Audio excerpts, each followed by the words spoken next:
As we get ready for the final stage, it's underway here at Bristol. Joe Gibbs Racing drivers fighting for the lead now. Ty Gibbs on the outside, Denny Hamlin on the inside. Ty's going to run him tight down here through 3 and 4. Not allow Denny to get into the gas.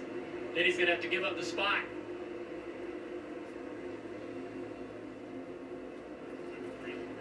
Busher and Larson fighting for that third spot, and around goes the 7 of LaJoie. Up the track, into the, big contact. The 22. Hits him in the 51, and yes, Logano also involved. Logano's out. Damage to the left rear. Done. There's something bit broken on the left rear. The season, 22. the defending champion will not win a championship this year, will he? Done. It is he done. Now, can they He fix done. it? He done. He done. Yeah. LaJoie was running at 12th. Won't be That incident 2023. happened. Here we go. Logano's done. So he gets in the back of the 43 car in the middle of the corner.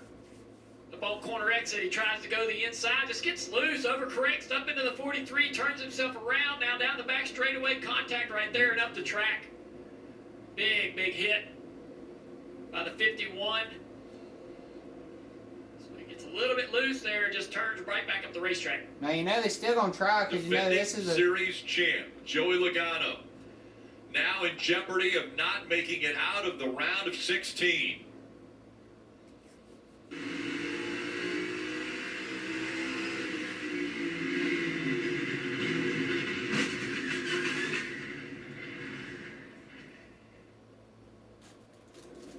Started here with LaJoie. Down onto the apron, but then shot right back up the racetrack here, and that's where he collected the 22 and the 51. Yeah, 31 also. He looked like he had to be damaged on the left front. That looks like more than a toe link to me, Steve. Yeah, I think you're right. So by rule, you're only allowed to change the toe link on pit road. That's actually from this race a year ago where Blaney changed an entire lower and sat there for a long time. NASCAR said a little too dangerous, so it's toe link or nothing, and this looks like a lower control arm broken on the 22, Dave. You can see, yeah, hear the radio. You can see the body language from the crew. The radio to Joy was, "It's done." I don't think you can punch a left rear suspension on one of these cars and have it walk away. So they're going to bring it behind the wall, take one more look at it. But the two-time champion, Joey Logano, may be done for these playoffs. Well, he's done for sure, Dave. Once he goes behind the wall, he can't return. So this will be the end of the 22's day.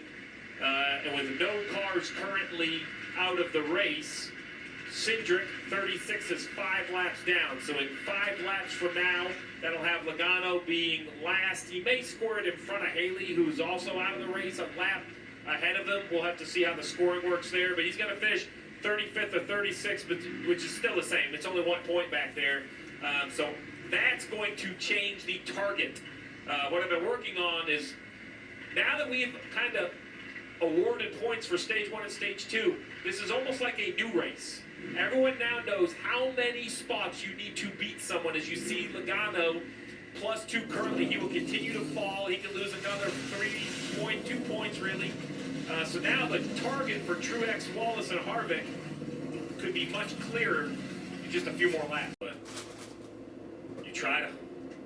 This is no different than the end of the regular season. I say it all the time. If it doesn't work at race 26, you need to look at the other 25 races. Well, I know it hasn't worked for Joey Logano here, the defending champ, but there were 2 other races, right? And Larson and Reddick got the wins. Hamlin and Byron had enough points. Now, you hate to see this, but everybody knows. And hey, you think this is bad? Just wait for 3 more weeks. We head to the Roval. It's not going to be any calmer than what we're seeing here. And Logano, he tells it how it is. I'm sure what we're going to hear out of Logano when we do talk to him is, I shouldn't have been running there.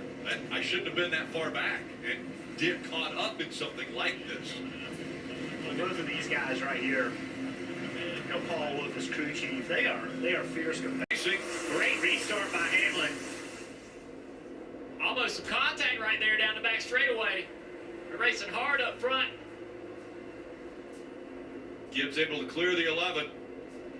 And here comes the 5 of Larson into the picture once again. There was some contact as well between the 34 car McDowell and the 20 of Christopher Bell off turn 4. They sorted out. Almost the same exact thing right here between McDowell and the 42. No contact, though. McDowell, it's such an impressive night already for the 34 team.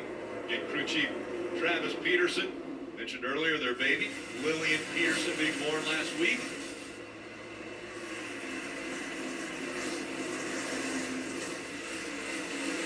Kosovar holding strong on the outside.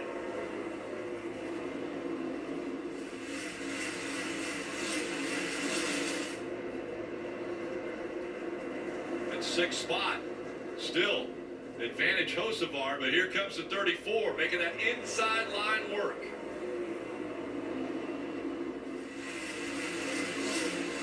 Christopher Bell, winner of stage 1 and 2, just in front of these two. How about Ty Gibbs out in front now? Half a second lead for the driver of the 54. And a really good car in practice. And he's had some great speed throughout the year at times, but just hasn't been able to put together complete races. But now that he has the lead, He would just fight this one all the way to the end. Yeah, but we just weren't fast enough. You know, you go down a lap here in the back in Bristol on a restart, and they wreck in front of you, and you get caught up in stuff. It's, it was our own fault. Yes, maybe we didn't go fast enough today with our Mustang, and it's like that from when we unloaded. And there was signs of hope early in the race, and just really couldn't get a handle on it. So they'll take a miracle at this point. Maybe something will happen, and we can squeak in somehow. But I'll just sit and watch anxiously and hope our show pencil team can maybe get lucky at this point. So it's a bummer.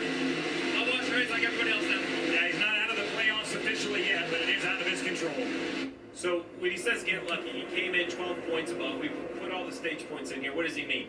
Well, he's currently only 4 out to the 19, and the 19's running 20th. I mean, there are still 32 cars in this race, so there's 12 points available for the 19 to lose if he was to have an issue. The 23 as well, above Wallace. He's only +4, and he's running 14th. So there are real opportunities for other cars to fall back and put the 22 back into the playoffs. Yeah, they would have to have problems. So, like you had mentioned, you brought up Mark Truex Jr. running in 20th, Bubba Wallace running in 14th. If they back up that much, then yes, Logano could get lucky and get in. battle for the lead shaping up here. If the Gibbs cars of Denny Hamlin and the 54 and Ty Gibbs are trying all that hard, now though, Denny to the inside of the 19, they see the 5-car Larson is here. They have to go. They have no choice but to put this teammate a lap down. Oh, the 19's wrecking. Oh! Looks like he had a tire go down as he came off the turn. The caution has come out. And that was quick. Yeah.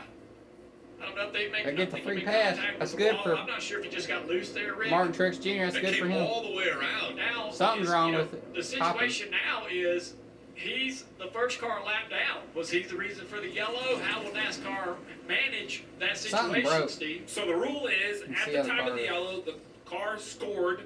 The first car scored 1 lap down, gets the free pass, unless you are in or involved in the cautions. You see right here, he gets out of the gas. You see the pipes backfire. I'm not sure what that is. We've heard from NASCAR, there'll be no free pass. So the car who was in position to receive it was the 19. You can't create the yellow, though, Marty, and receive the free pass. And Martin Truex Jr. said on the radio, James Paul said, everything okay in there? And he said, I think so. He said, I just got out of shape. So it was not a tire going down. And he did stay not on the lead lap, right? They were down 1 lap. Is that correct? He's down a lap. But they're just going to make a small air pressure adjustment. 4 tires and fuel. That run his best balance of the night, but he wants to be a little bit tighter just to make sure he can run the top, Marty. Boy, Dylan, it's been such an impressive night for Kyle Larson. Started 36, remember, this evening. Dead last on the field, up in second. He said the car just gets way too free. He said, I don't know what I can do On to the make front it stretch. better. I'm trying to baby it as we run, but the car just way too free at the end of the run, Dave. Chris Buescher looking good points-wise as they run, but needs a little bit of an adjustment. Didn't go anywhere on that run. As for Bubba Wallace, he is just barely above the cut line, giving up positions here as he comes to pit road. Needs Goodyear tires, needs some lateral grip. He actually got in the wall right as that caution was coming out. So a little bit of damage, but not too hard for the 23. See the race off pit road, and Hamlin and Larson hold on to their positions. Busher and Bell grabbing a couple spots off of pit road, but it was this, the 19 sliding up into the wall. The caution comes out. Restart happening next. Well,